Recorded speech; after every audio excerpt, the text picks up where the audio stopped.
Elections around the democratic world are now being decided by an outside factor, the Trump factor. From Canada to Australia to Singapore, candidates who are able to show to their electorate that they can stand up to Trump and they can navigate the Trump tariffs are winning elections.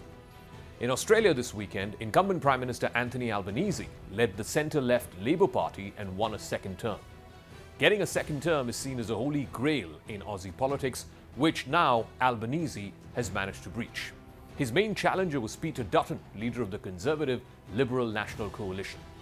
Polls had indicated that Albanese's Labour Party was the favourites to win, with most surveys showing Labour ahead of the Liberal coalition. Dutton had his back against history. He was attempting to defy both historical trends and earlier polling. No opposition party has ousted a first-term government since 1931. Albanese had called for an early election 5 months ahead of schedule, anticipating the economic headwind that have now become the Trump tariffs. The dominant concerns for Australians were cost of living, high inflation, and a housing shortage. This election was unusual in that foreign policy, particularly the Trump factor, had become a significant issue. Trump's threats of renewed tariffs and all the trade volatility as a result of that made Australian voters wary, particularly given Australia's huge exposure to the global markets and also to China. Australia is a massive source of rare earths as well as minerals which are exported in large measure either to China or even to Western markets. Now, traditionally, in Australian elections or in any democratic elections, foreign policy has not necessarily been a decisive election issue. But Trump's protectionist trade stand and the tariff threats have made it a top concern for Australians in 2025. Both major parties in Australia addressed the risks of Trump's tariffs. Labor had positioned itself as being better able to manage the America relationship and also the economic shocks that are coming in from a volatile Trump administration. In fact, some Australian polls had showed the opposition leader Dutton leaking support because of Trump.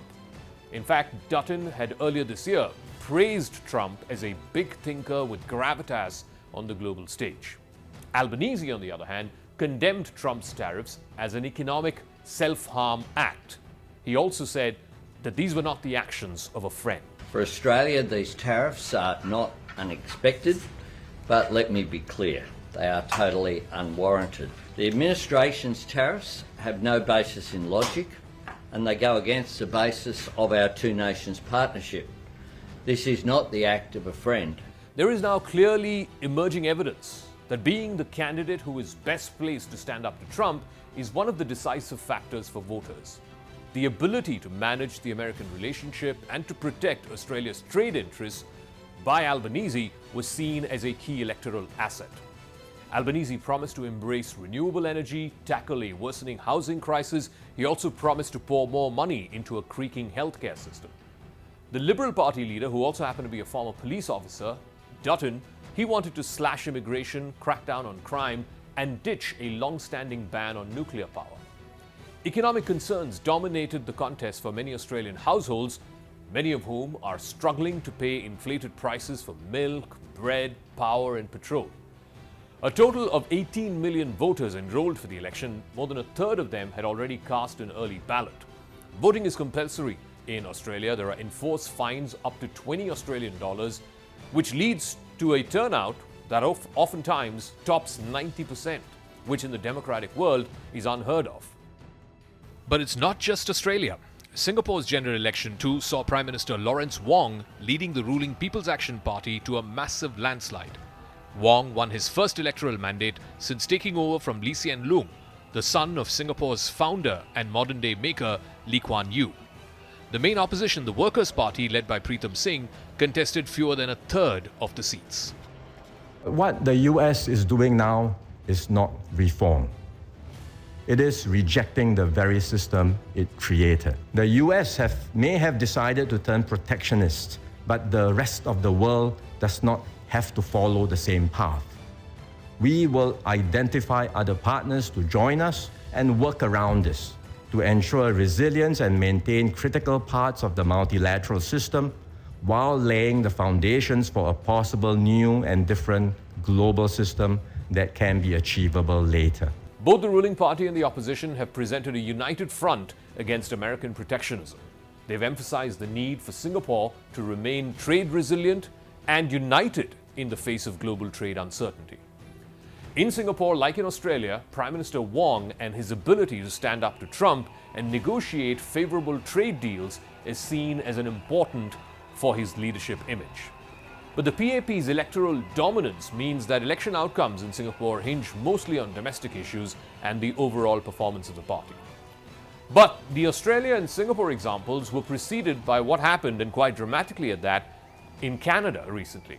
The most striking example is Mark Carney's unexpected victory in Canada in the 2025 federal election. Carney is a former central banker. He's got no prior experience in elected office. He leveraged his reputation for economic stewardship and to manage crises, and he managed to assure Canadians that he was best equipped to defend Canada against Trump's aggressive trade policies and also his annexation threats. Initially, he was trailing the Conservatives by more than 20 points. Carney's campaign then gained momentum as Trump imposed new tariffs on Canadian goods. Trump had even publicly suggested on a number of occasions that Canada should simply become the 51st American state. These were provocations that sparked a huge surge of Canadian nationalism and anti-Trump sentiment, which peaked across the country. He respects, as others who are good negotiators, and he's one of the best negotiators, they respect strength. That's why we're building Canada strong. There's lots of reasons to build Canada strong, but the point is, and I will make this point repeatedly, we have more than enough to do here at home. That point about we can give ourselves more than the Americans can take away is absolutely right. So one thing is clear, in democratic countries around the world, and more so, as we are seeing in Canada, Australia, even in Singapore, being able to stand up to Trump is becoming an important political asset. Any candidate who can convince their voters that he or she can manage the American relationship and mitigate the impact of Trump tariffs is at a political advantage.